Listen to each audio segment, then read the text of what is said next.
came along, and my dad ended up playing, for 10 years, and then ultimately she was sister of, and then wife of, and then ultimately mother of, and she was thrust into that kind of supporting actress role her whole life, and the way she reacted to that by the time I came along and really wanted to be a player, from the time I was 8 years old, was support. Was as I got older and older, making meals at all times of the day, and driving me around, and washing uniforms, and doing all the stuff, and then going to the games, and my dad and I would talk baseball all the time, and he taught me so much about it helped me get to the big leagues.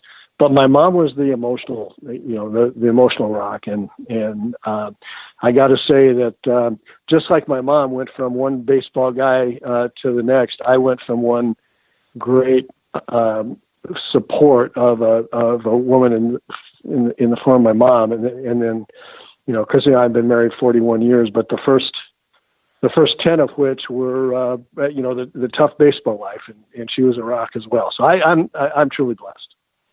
You are. Let's get to some very interesting Twitter questions, at least one I want to kind of delve into. Do want to thank our other sponsor, Tony Hoaglund, your State Farm agent in Champlin. He is also now providing financial services. Tony Hoaglund, Hoaglund, for insurance and financial planning. Check him out, 763-421-4900. Hey, Minnesota sports fans. This is your local State Farm agent, Tony Hoaglund. I need you all to ask yourselves this question. If you're in an at-fault car accident and you are sued for $700,000, how much of that $700,000 will my current insurance company pay? If you are unsure or can't answer all $700,000, you need to give us a call. State Farm has been number one in car insurance since World War II and number one in homeowners insurance since 1964. For a no-obligation review of your current policies, call us at 763-421-4900 or check out our website at www.champlininsurance.com. So the Twitter question, we got kind of two sides of the Twitter world here. We got Andrew Johnson saying, easy question, why are the Twins penny pinchers? And here, should I tease him? Yeah, I'm sorry, I have to. It's Twitter, so I have to tease him.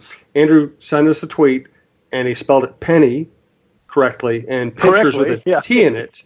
But pinchers had a T in it, and then he corrected it by not correcting pinchers by spelling penny, Pennie. It reminded me when I read that. It reminded me of when Bert on the air said, he might have to give someone the chewing out of the ass. You know what?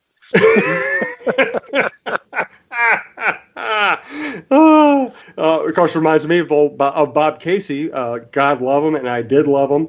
Saying, now batting for the Kansas City Royals, Amos Otis. Oh, I'm sorry. Oh, you know what? I screwed up like Bobby Casey would screw up a Bob Casey story. Let me start over. When Amos, oh my God, I can't even do it. I am so confused by the Bob Casey story, I can't even do it. Okay, he'll do that to you. So a certain player is playing for the Twins. He comes up to bat, and Bob Casey says, now batting for the Minnesota Twins, Amos Otis. Correction, Amos Nixon. Of course, his name is Otis Nixon.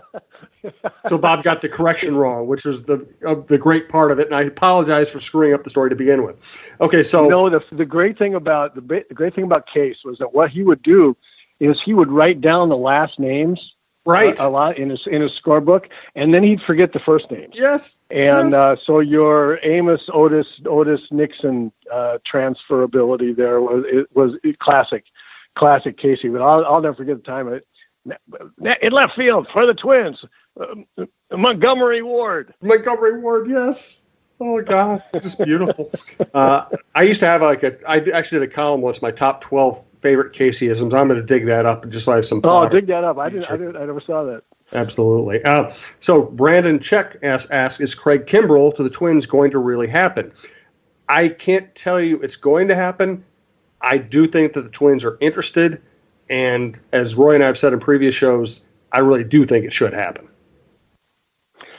Yeah, I mean, I just think that when you're that close, if you can count on 40 times you go into the ninth inning and with a lead that you're going to come out with a W, that is a big statistical of gigantic statistical significance, but it's also of big psychological significance to your team. And it's a risk. I know that it's a gigantic risk. I believe the risk is health only. I don't believe there is fall off of performance risk with that guy. You never know for sure. It's the free agency is such a roll of the dice for the clubs and has now become a roll of the dice for players too, as we're seeing, the salaries come down and people not willing to spend big money for 4 or 5 years kinds of things. But so I don't have to be the general manager and or the president of baseball operations and have my neck on the line with my owner's money here. So it's easier for me to say, and I don't know if it's the right thing to do, to use your term, best thing for the organization. But I will tell you, as a player on that team, looking and all of a sudden you get that guy. I just think it makes the whole team better. It certainly makes the bullpen, I think, borderline phenomenal immediately, because everybody that could be considered as a closer role or a closer by committee, they become a multi member committee for the 6th through the 8th. And those guys I think that are out there right now have that ability to be 6th through the 8th, and if in order to get to a guy like Kimbrel.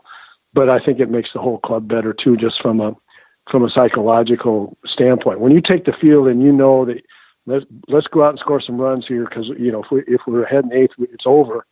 It's a big deal.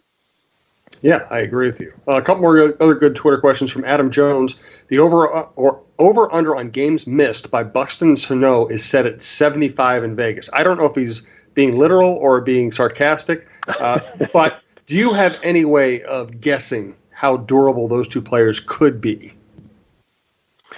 No, I don't. I will say this, that it does happen occasionally, not more than occasionally. It happens where really good players get injured early in their careers, and then it never, quite a bit, relatively speaking, and then it never happens again. George Brett was hurt early, quite a bit, and became quite durable. Paul Molitor was a little bit that way. Yeah, I mean, he had some really tough injuries early on, and then had that Hall of Fame career that he had with very little injury, after that. So Byron Buxton is, I think he would be a perfect candidate for that, because I just don't believe in my heart that a guy could continue to have the freak injuries just year in and year out that he's had. And not, when I say freak, I mean just unlikely. I fouled 1 million balls off my feet and shins. I mean, it was just awful. They were paper mache at the end of a season. But I never fouled one down and broke a toe. And he dives in the minor leagues and has a collision with another outfielder, and all the various things that have happened to him that are not a pulled hamstring that everybody gets every once in a while. It's not that kind of deal. It's just like weird, really unfortunate injuries. So he would be a guy that I would say could go a long time without any of those kinds of things happening again. Now, the caveat with him is he is so willing to run into walls and, to throw his body against, a wall going full speed, that, there's always going to be, that possibility. But that's the way great players play, and you just have to live with that. It's these little freaky ones, or these little out of the ordinary ones that, hopefully will not be just the annual course for him. Sano is a little bit of a different cat, I think, because of his size. And I've heard that he's slimmed down. I hope that's correct. But I worry about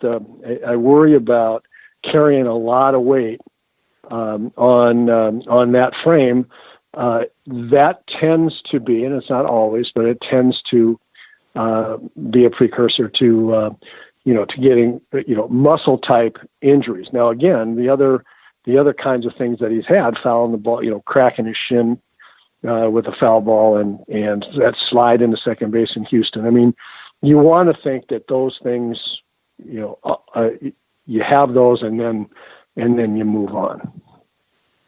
One more good topic here. Thanks again to BerryCoffee.com and Tony Hoaglund, your State Farm agent in Champlin. From Andy Pants, he gets into, don't have any if it's a real name or an alias.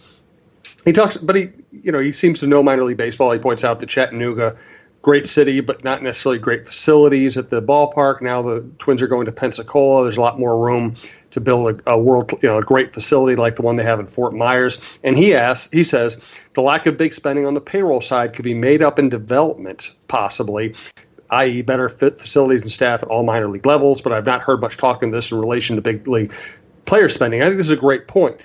And this is one of the many reasons I just try not to be too simplistic when it comes to talking about payroll. When I started covering the Twins, they were pretty low budget in a lot of ways. The players complain about, just simple things not being available to them in the clubhouse. They didn't have a place they could, hit in a cage in the Metrodome. I mean, there were a lot of things that made it feel like kind of a backwards organization that had just lucked upon a great group of players and managers and GMs and had won despite the organization. My first trip to the Dominican Republic to do a story on Christian Guzman, I went and, Roy, I don't know if I've ever told you this story before, but I went to their field, and I think it was in Bahia or something like that, and it was just like a high school baseball diamond, a fence, and then like 18 miles of cane sugar leading up to the mountains. It was beautiful to look at, but it was like a bad high school field. And when I turned around from the tiny little stands behind home plate, I saw a naked woman feeding her chickens in the mud. It was a third world baseball academy in a third world country, and it did not strike me as a professional place. So they have made incredible strides in terms of building great facilities in the Dominican, great facilities in Venezuela, as far as I know. I know the Dominican Republic one is a very nice facility. The facility at Fort Myers are world class now. They have, if you sign on as a kid from the Dominican Republic, you get to stay in a beautiful dorm where they teach you English, they teach you how to manage your money, you have healthy food on, right there all the time instead of just staying at the Radisson like they used to. The field, the minor league facilities, the fields, the practice fields, the stadium, first class. Target Field is first class. The Pohlads have spent a lot of their own money to upgrade Target Field without going back to the city government or the state and asking for funds. They spend their own money. So that, to me, all does mitigate just pure payroll spending. I think it's a great point. There are two points that were made, yours and Andy's, and the Pohlads have spent upwards of $100 million of their own money in Target Field improvements and beautification and other things, and they keep doing it every year. They find something else where they could be improved, going from great to unbelievable. And so, that's a true, that's a fact. I mean, that they are doing that. The other thing, the point that Andy makes is a good one. My impression, and I don't know, all the line items in the minor league budget of upgrades, but I know that they are. What I like is there seems to be a real focus on teaching the same stuff from the big leagues on down. And you say, well, why wouldn't you do that? Everybody does that. Well, the only way you can do that is commit resources to having your having the managers be down through the system be the right people, having someone at the big league level or a group of someones that actually sits down and strategizes about, well, what is that? What does that mean? What do we want our pitchers doing? What kind of pitchers are we looking for? What kind of coaches are we looking for to help our pitchers do these kinds of things all through the organization? That kind of stuff. And I think there is money being spent there that we don't know about in all aspects of that, trying to get players